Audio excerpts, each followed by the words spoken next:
Marin from Nokiamob, and I'm holding here Nokia 6. Let me just drop the light of the screen so we can see it much better.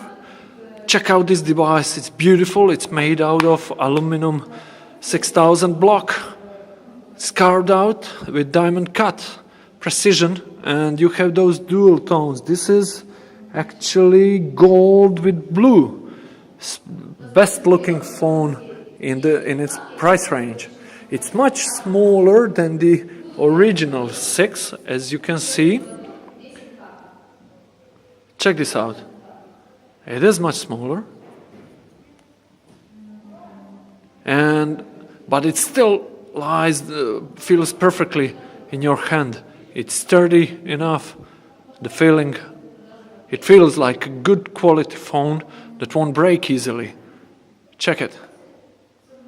It's really, really nice, and I love it.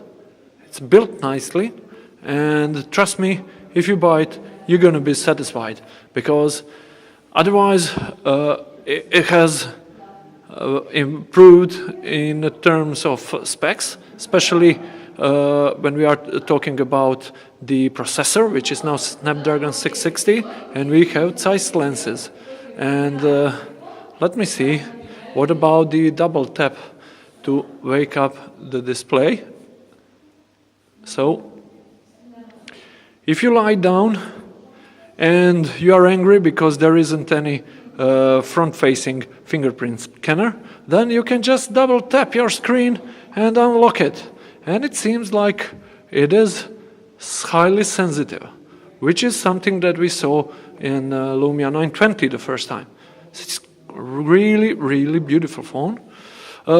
Its front-facing camera is a fixed focus one, so that could be troublesome for somebody, but trust me, if you have front-facing fixed focus camera and you are using it for, let's say, dual phone, so it's all in focus, so you won't have to worry about that.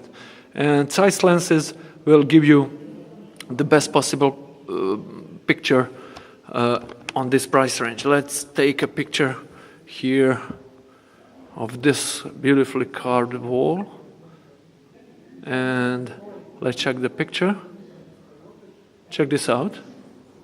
It looks great. Let me just take the same picture with my Nokia 6, and let's see how this goes. It's much improved since the latest update, but trust me, the new one, 6.1, looks much better. Okay guys, so cheers from Vienna, from HMD press event, where we got our chance to play with Nokia 6, Nokia 7 Plus, and Nokia 8 Sirocco.